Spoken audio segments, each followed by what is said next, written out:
Vamos a ir al Señor en oración. Oremos. Padre, te doy gracias en este día por la oportunidad que tú nos das de abrir tu palabra, Señor, en libertad.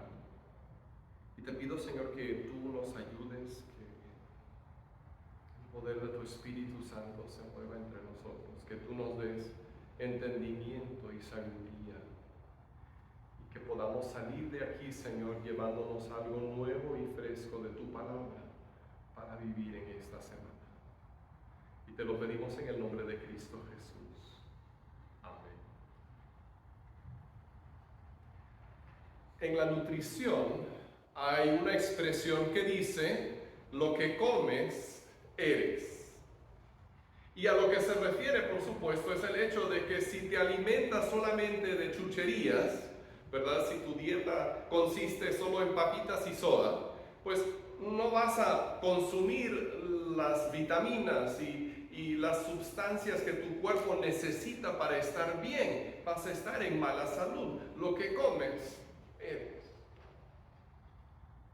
Y por supuesto debemos cuidar la salud de nuestros cuerpos, porque nuestro cuerpo es el templo del Espíritu Santo. Y si Dios mismo ha decidido vivir en mi cuerpo, entonces tengo que darle la mejor residencia que pueda. Pero si bien es cierto que lo que comes eres, y es importante cuidar la salud de nuestro cuerpo, más importante aún es cuidar la salud de nuestra mente. Porque así como lo que comes eres, con más razón podemos decir que lo que piensas eres. Lo que piensas eres. Si tu dieta mental consiste solamente en tonterías y en chismes, entonces no pienses tener la vida de éxito y satisfacción que Dios quiere que tengas. Por eso Dios nos dice estas palabras en Filipenses 4, versículos 8 al 9. Por último, hermanos, consideren bien todo lo verdadero, todo lo respetable, todo lo justo, todo lo puro, todo lo amable, todo lo digno de admiración.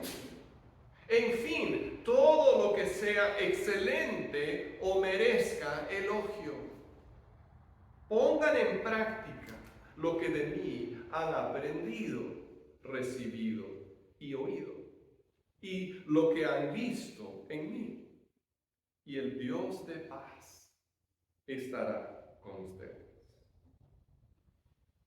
En estos versículos encontramos una de las claves más importantes para la vida cristiana de éxito.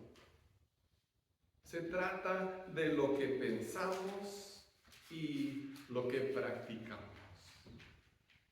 Nos dice: consideren bien. Eso es lo que pensamos. Y luego dice: pongan en práctica. Eso es lo que practicamos. Así que vamos a ver estas dos cosas, primero una y luego la otra. La primera cosa que tienes que comprender es esta: de la mente fluye la vida. De la mente fluye la vida. Lo que tú estás pensando a diario va a determinar el curso de tus días. Y nosotros como creyentes tenemos una nueva capacidad para pensar que Dios nos ha dado. La persona que no conoce a Cristo, la persona del mundo, no tiene la capacidad de comprender las cosas de Dios. Esta persona puede ser muy inteligente, más inteligente que nosotros quizás, puede saber muchas cosas, pero no puede comprender las cosas del Espíritu. Así nos lo dice 2 Corintios capítulo 2, versículo 14. El que no tiene el Espíritu, no acepta lo que procede del Espíritu de Dios, pues para él es locura. No puede entenderlo porque hay que discernirlo espiritualmente. La persona que no se ha entregado a Jesús no tiene la presencia de su Espíritu en su vida, y como resultado entonces las cosas espirituales le parecen una tontería. Pero nosotros, si somos creyentes, hemos recibido algo muy especial. Un poco más adelante en el mismo capítulo, el apóstol Pablo hace esta declaración. Dice: nosotros por nuestra parte tenemos la mente de Cristo. Tenemos la mente de Cristo. En el momento de entregarnos a Cristo, su Espíritu viene a vivir dentro de nosotros y nos da una nueva capacidad para pensar y entender las cosas de Dios. ¡Qué regalo más maravilloso! Tenemos la mente de Cristo. Y hay que decir que ese regalo no es solamente para pastores y maestros. Cuando Pablo dijo tenemos la mente de Cristo, no está diciendo nosotros los apóstoles o los pastores nada más. No, nosotros como creyentes tenemos la mente de Cristo. Todos tenemos esta capacidad para comprender las cosas de Dios. Tenemos esa capacidad, pero la tenemos que usar. La tenemos que practicar. Quiero que te imagines por un momento que tienes un negocio.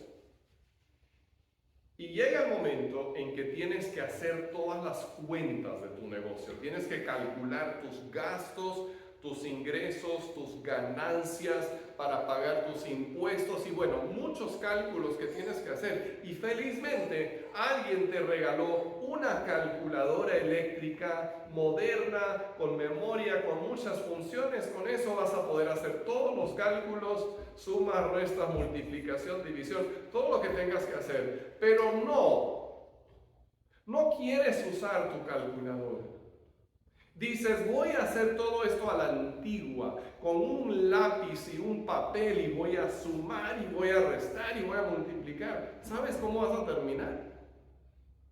Completamente enredado. Tienes la máquina para hacerlo, pero si no la usas, de nada te sirve. Y nosotros como creyentes tenemos la mente de Cristo. Pero si persistimos en pensar de la manera vieja, si no queremos pensar usando la mente de Cristo, entonces de nada nos va a servir.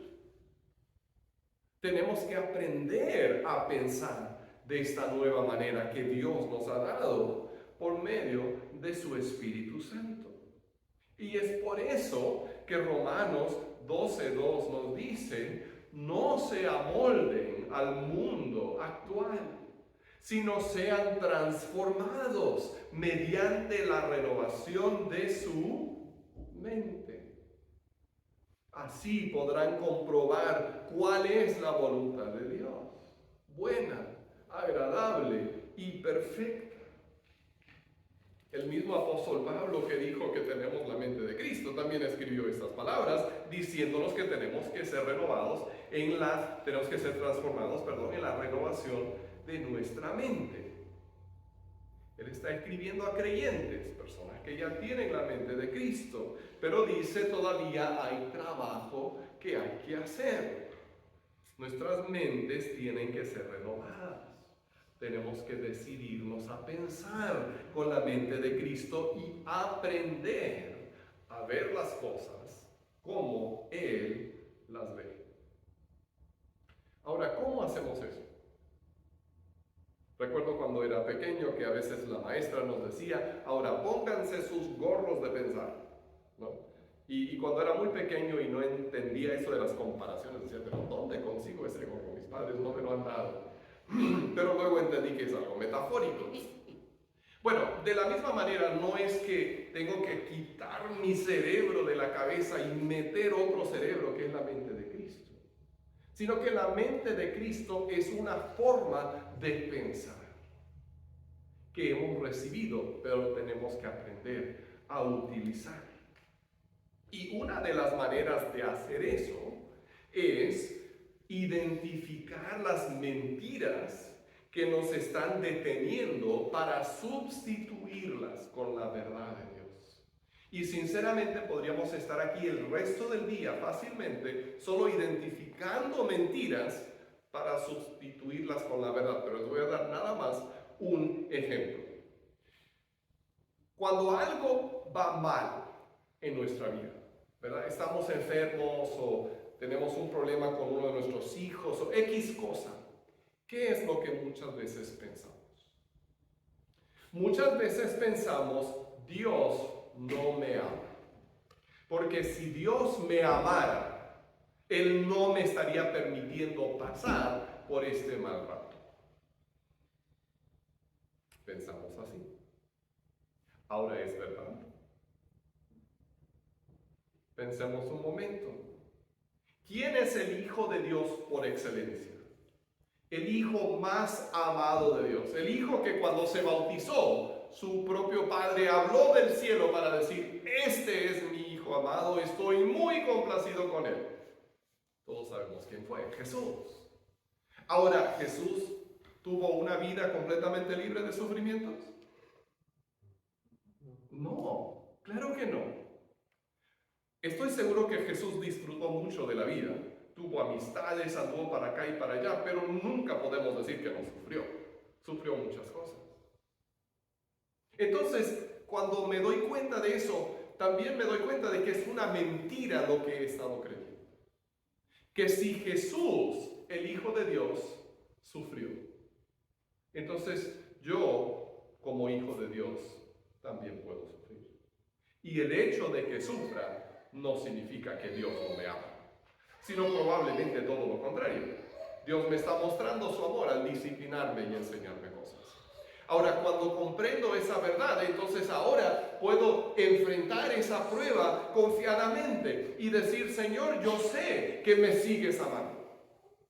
Estoy en esta prueba, pero eso no significa que no me amas, al contrario, aquí estás conmigo y me vas a ayudar a salir adelante. ¿Ves cómo identificar la mentira y cambiarla por la verdad transforma tu actitud hacia la situación? Eso es aprender a pensar con la mente de Cristo. Aprender a ver las cosas como Dios nos enseña a verlas, en lugar de verlas desde una perspectiva mundana, como antes pensábamos, antes de conocer a Cristo. Ahora, además de esto, además de aprender a identificar las mentiras en nuestra vida y sustituirlas con la verdad, tenemos que estarnos alimentando con la verdad. Y muchas veces los medios sociales nos traicionan en esto. Es bueno usar los medios sociales para mantenerte en contacto con tu familia, ¿no? ¡Qué bendición! Por ejemplo, hay unos trabajadores del campo que don Isidro ahora está discipulando por medio de WhatsApp. ¡Qué bendición tener estas tecnologías! Pero lo que nos puede ayudar también nos puede perjudicar. Si pasamos todo el tiempo en chismes y en chistes colorados y en memes que no tienen sentido, si dejamos que esas cosas infiltren nuestra mente, entonces lo que puede ser una gran bendición se convierte en una maldición.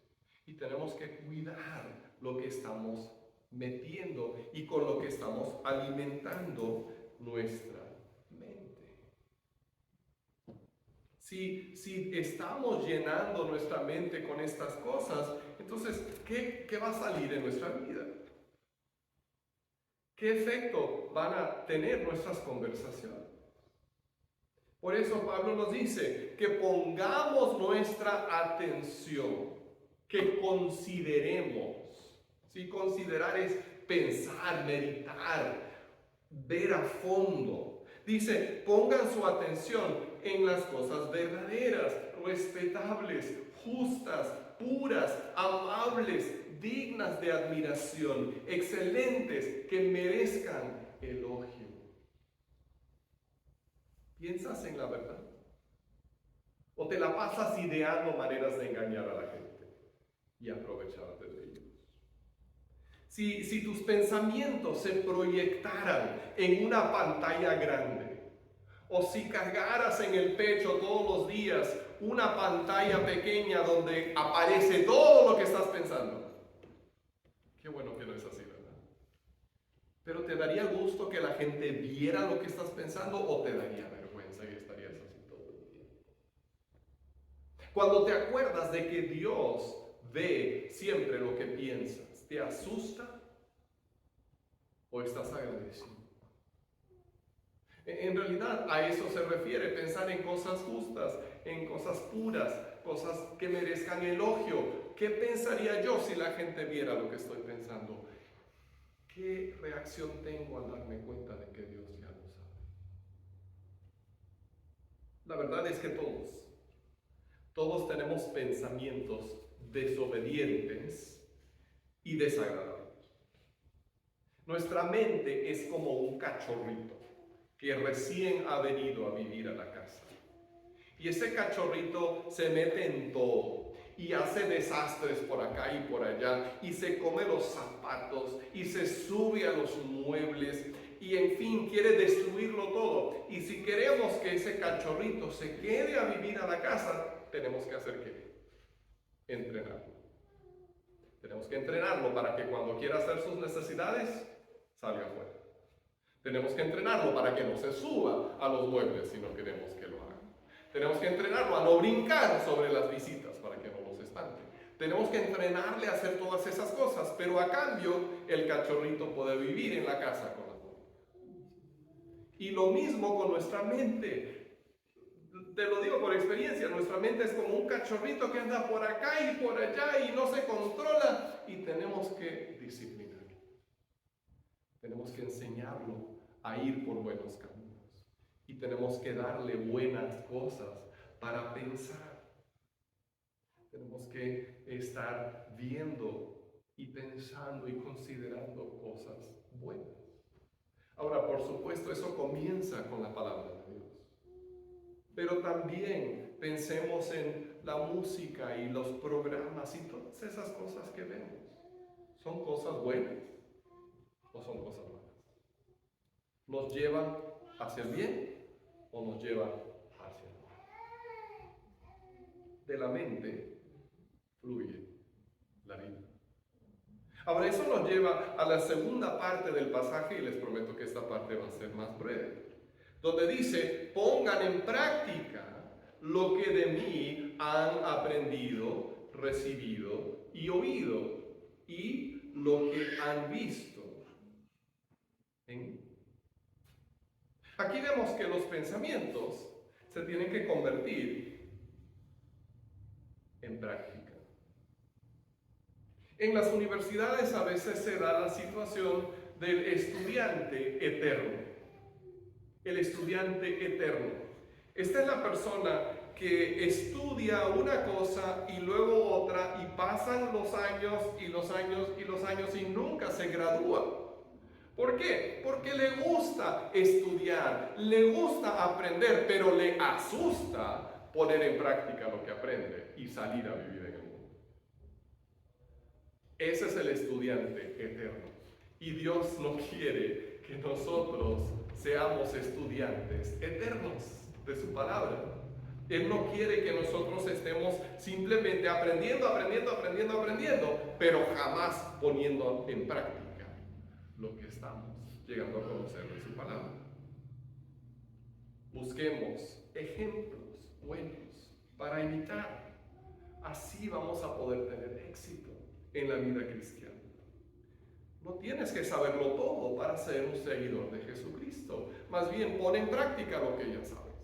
Comparte lo que ya has conocido. Cuando yo era niño, durante varios años, más años de los que quisiera recordar, tomé clases de acordeón. Ahora, no me refiero al acordeón que uno se lleva a clase para recordar las cosas para el examen, ¿no? El acordeón es el instrumento musical que uno toca. Y llegué al punto de poder tocar más o menos. Pero hace décadas, literalmente décadas, que no toco un acordeón. Y si hoy lo recogiera, tendría que practicar bastante para poder recuperar esa destreza que alguna vez tuve. Eso es lo que pasa cuando aprendemos, pero nunca practicamos. Lo que hemos aprendido se nos va. Lo que hemos aprendido lo vamos olvidando y nunca lo aprendemos a usar. Entonces practica lo que aprendes de la palabra de Dios. Por ejemplo, cuando vas a la escuela dominical, lo que aprendes ahí, coméntalo mañana, pasado, con algún compañero de trabajo. Cuando almuerces el domingo con tu familia, pónganse a conversar sobre el mensaje. Oye, ¿qué aprendiste en tu clase? ¿Qué te enseñó Dios? Cuando aprendes algo acerca de la oración, empieza a ponerlo en práctica en tu propia vida de oración. Busca buenos ejemplos para imitar. ¿Qué es lo que muchas veces hacemos cuando vemos un buen ejemplo de alguien en la vida cristiana? Lo que hacemos es que empezamos a buscar sus defectos. Vemos a alguien que sabe orar, o que sabe interpretar la Biblia, o que es muy generoso, y en lugar de decir, oh, yo también quiero ser así de generoso, yo así también quiero aprender a orar, yo así quiero conocer la Biblia, decimos, sí, es cierto que sabe orar, pero mira, tiene este otro defecto. No se sabe peinar el cabello, no sé qué onda. Encontramos alguna cosa para criticar en lugar de imitar lo bueno. Y si hacemos eso, nunca vamos a salir de la mediocridad. En lugar de buscar los defectos de los demás, busquemos buenos ejemplos para poderlos imitar. Claro, es mucho más fácil tratar de tumbar a la gente, pero la única manera de sobresalir y llegar al éxito y ser las personas que Dios quiere que seamos es buscar los buenos ejemplos para imitarlos. Y cuando hacemos eso, Pablo dice que el Dios de paz estará con nosotros. Ahora, aquí hay un eco de lo que veíamos la semana pasada, porque la semana pasada aprendimos acerca de la paz de Dios y cómo tenerla. Y aquí nos está diciendo que el Dios de paz también estará con nosotros cuando aprendemos a pensar con la mente de Cristo y ponemos en práctica lo que aprendemos de Él. Lo que piensas eres. ¿Con qué estás alimentando tu mente? ¿Qué estás poniendo en práctica en tu vida? Porque tú tienes el control sobre tu propia vida. Quizás estás dedicando mucho tiempo a consumir chucherías mentales y tienes que decidir, ¿sabes qué? Voy a dejar eso por un rato y voy a dedicar más tiempo a otras cosas más provechosas. ¿Qué ejemplo bueno ha puesto Dios en tu vida para seguir? Quiero invitarte a escoger una cosa que vas a empezar a cambiar esta semana y pedirle a Dios que te ayude a hacerlo para cambiar tu forma de pensar y poner en práctica lo que Dios te ha enseñado. Oremos. Padre, gracias porque en tu palabra encontramos la dirección que necesitamos y la sabiduría que nos enseña a vivir. Y te pido, Padre, que nuestras mentes puedan ser transformadas por tu verdad y nuestras vidas puedan ser transformadas al poner en práctica lo que tú nos enseñas. Y así te lo pido en el nombre de Cristo Jesús.